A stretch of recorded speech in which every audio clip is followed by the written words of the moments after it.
नमस्कार, स्वागत है आपके अपने चैनल डीएलएड एग्जाम में। दोस्तों, जैसे कि आप सबको पता ही होगा कि ठीक है, कक्षा 11वीं का अपन ने 2 पेपर डाल चुका था। अपना अगला पेपर आ चुका है, ठीक है, अर्थशास्त्र, इकोनॉमिक्स, ठीक है, और कला एवं वाणिज्य का।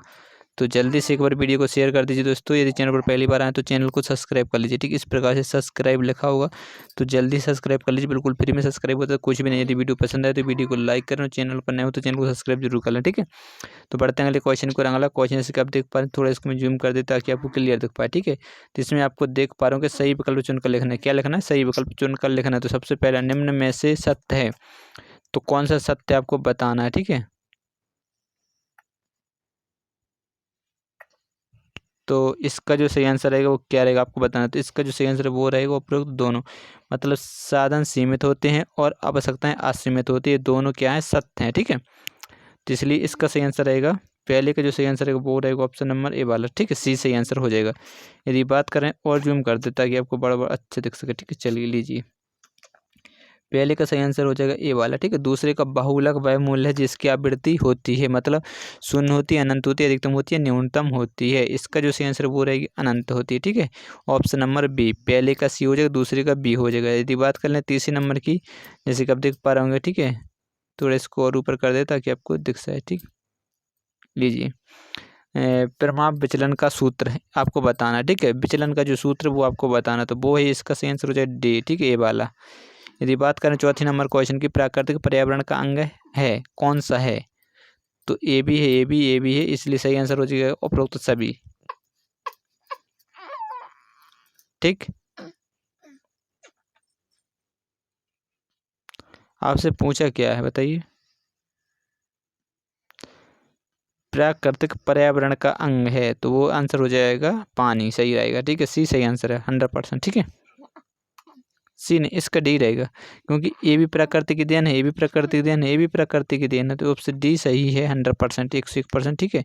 ये आंसर राइट है। यदि बात करें 5वें नंबर क्वेश्चन की, जैसे कि चीन, थोड़े इसको चलिए देख पा रहे होंगे, चीन गणराज्य की स्थापना हुई कब हुई थी? चीन की स्थापना कब हुई थी आपको बताना है। तो इसका जो सही आंसर है वह 1949, ठीक है, सही आंसर हो जाएगा, ठीक है।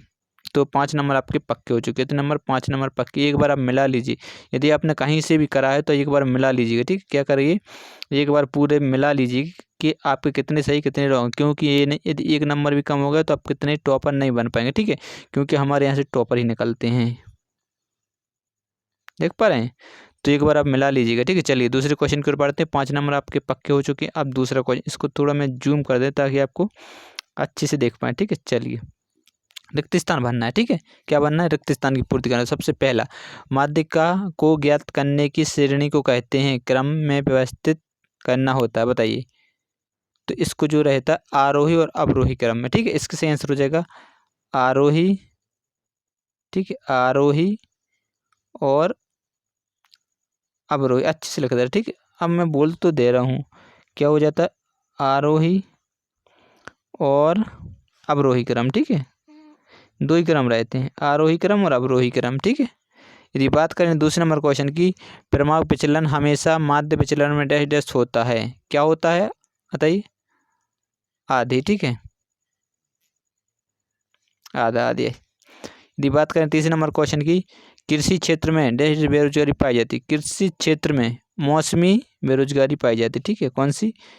मौसमी बेरोजगारी पाई जाती है, ठीक। यदि बात करें चौथी नंबर क्वेश्चन की, वर्तमान में योजना आयोग को किस नाम से जाना जाता है? तो उसको जो नीति आयोग के नाम से, किसके नाम से? नीति आयोग, समझ गए बात? बिल्कुल सही। यदि बात करें कम्यून पद्धति का संबंध डैश डैश से है, किससे है बताइए? संपत्ति स्रोत, किससे? संपत्ति स्रोत, ठीक है, ये सही आंसर हो जाएगा, ठीक है। आपकी 10 नंबर बिल्कुल 100% पक्के हो चुके हैं। तो नंबर 10 नंबर, मैंने बोला जो भी हमारे वीडियो देखता है वो हमेशा स्कूल में तो टॉप आता है यार, ठीक है, 100% टॉप आता है, क्योंकि एक भी क्वेश्चन उसके गलत नहीं होते हैं। अब आपको सही जोड़ियाँ मिलानी है, ठीक है। थोड़ा इसको और जूम कर दे ताकि आपको अब दिख सके, अब आपको क्लियर देखिएगा, ठीक है। सही जोड़ी मिलान करनी है, अब देख पा रहे होंगे, ठीक है। तो जल्दी से इसकी सही जोड़ी मिलान करनी है। तो पहले का जो सही आंसर हो जाएगा, अच्छी प्रश्नावली का गुण है, क्या है? छोटे और स्पष्ट प्रश्न है, ठीक है। अब बात करें प्रकाशिक आंकड़े, इसका सही आंसर रहेगा ए वाला, ठीक है। द्वितीय समयांक, ठीक। मुक्त व्यापार, मुक्त व्यापार, इसका सही आंसर क्या रहेगा? उदारीकरण, ठीक। टिप्पणी, टिप्पणी का सही आंसर रहेगा क्या? सरणी की अंतिम भाग। अब बचा एक, तो इसका सही आंसर हो जाएगा ए वाला, ठीक है। तो ये आपकी जोड़ी बन चुकी है। तो आपके ये हो गए टोटल 15 नंबर पक्के, एक भी नंबर कम नहीं होगा 15 में से, ठीक है। बिल्कुल पूरे सही आंसर है, सटीक आंसर है। जो भी सटीक आंसर नहीं रहेगा आपको बता दिया जाएगा, ये सटीक आंसर नहीं है, हमारे द्वारा बता दिया जाता है, आपको पता ही होगा, ठीक है। तो इसमें सत्य असत्य आपको बताना है, ठीक है। चलिए, ठीक है, चौथा क्वेश्चन है, इसमें बताना सत्य असत्य। तो चलिए इसको मैं आपको बता रहा हूँ, ठीक है। सबसे पहला क्वेश्चन इसको इस प्रकार से नहीं, देखिए आपको पता होगा, यदि जो सत्य रहता है, ठीक है, क्या रहता है, जो सत्य रहता है उसको अपन इस प्रकार से चिन्ह करते हैं, और जो असत्य रहता है, क्या रहता है, असत्य रहता है, उसको अपन गलत लगा देते हैं, ठीक है। गलत का चिन्ह, यदि सत्य है तो सही का चिन्ह, यदि असत्य है तो गलत का चिन्ह, आप समझ जाएंगे, ठीक है। तो पहला क्वेश्चन जैसे कि आप देख पा रहे, माध्यिका वह बहुलक है जिसकी आवृत्ति सबसे अधिक बार होती है, बिल्कुल राइट है या गलत है? माध्य का वह मूल है जो सबसे अधिक बार आता है, तो गलत है, मतलब असत्य है, ठीक है।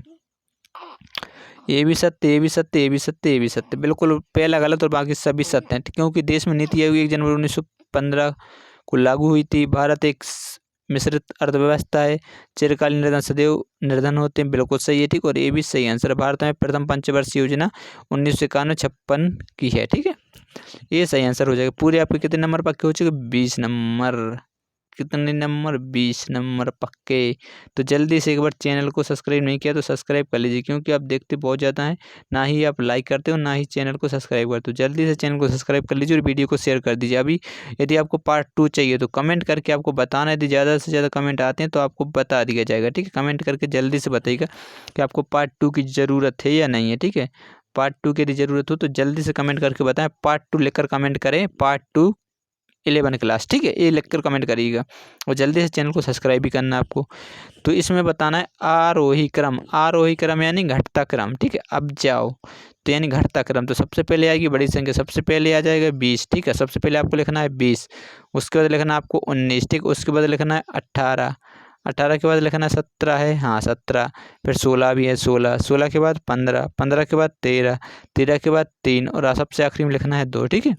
ये आपका क्रम है, मैंने आपको बता दिया। घटते क्रम में लिखना मतलब पहले रहेगी बड़ी, फिर इससे छोटी, फिर इससे छोटी, फिर इससे छोटी, इस प्रकार से यहाँ ये संख्या रहेंगी, ठीक है।